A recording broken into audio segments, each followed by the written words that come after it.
Welcome. In this video, we'll be covering the broad powers available to an arbitrator to decide a dispute. We'll look at three specific elements. First, the procedural powers of an arbitrator to conduct the arbitration. Second, the power to grant interim relief. And third, the ability to seek the assistance of the court in resolving a dispute. A quintessential power that the arbitrator has while resolving a dispute is to decide the dispute. That involves deciding both on the subject matter of the dispute, i.e., should this claim be granted? How much of the claim should I grant? Should I grant the entirety of the relief sought? It also includes deciding on the jurisdiction of the entire process. Should the arbitrator decide the dispute, or should it be sent to courts? These are powers that are inherent in the decision-making process. Another significant power is the power to decide the procedure of the dispute. Who should make submissions? In what order? How much time should I grant them to make submissions? Should I grant an adjournment? Should I not? Should I impose costs for the making of submissions? Should I have an oral hearing? Should I have a written submission? All of these elements are inherent to the procedural flexibility that the arbitrator has, and the arbitrator has the power to decide these elements. The arbitrator also has the power to grant certain interim reliefs.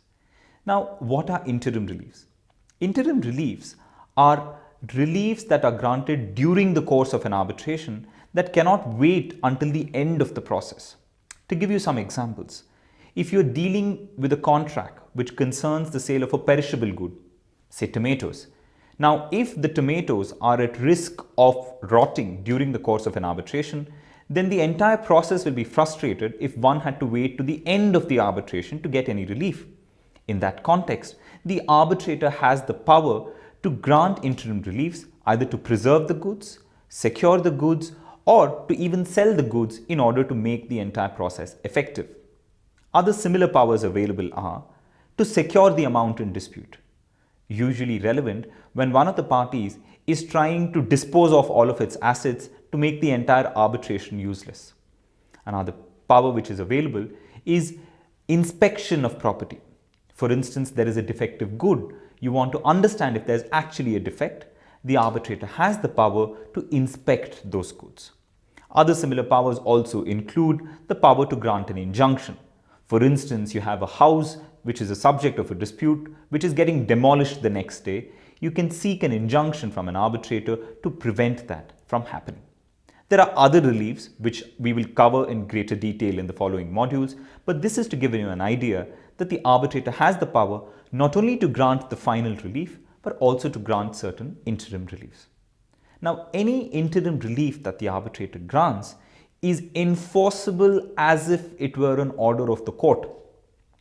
That means that if a party violates that order, that party can be sanctioned through the process of law. The next aspect we'll be considering is the ability of the arbitrator to approach the courts to seek assistance. Now, sometimes the arbitrator may not be in a position to grant relief. That may be, for instance, if the arbitral tribunal is not yet formed, or if arbitral tribunal is formed but the relief is sought against an external third party. In that context, the arbitrator can seek the assistance of the court, or the parties can seek the assistance of the court. Specifically for the arbitrator, he can seek the assistance of the court in, for instance, securing a witness. Let's say you have a witness necessary for an arbitration, but the witness refuses to come. You can approach the courts to get the witness to the table.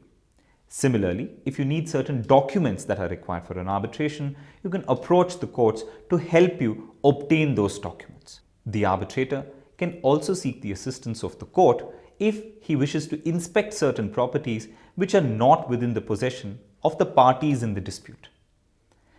Finally and importantly, an arbitrator can also seek the assistance of the court if one or the other party is not complying with any orders of a tribunal. Now, this is a significant and wide power which enables an arbitrator to actually give effect to any orders or directions. We hope this video has given you some idea as to what are the powers that are available to an arbitrator.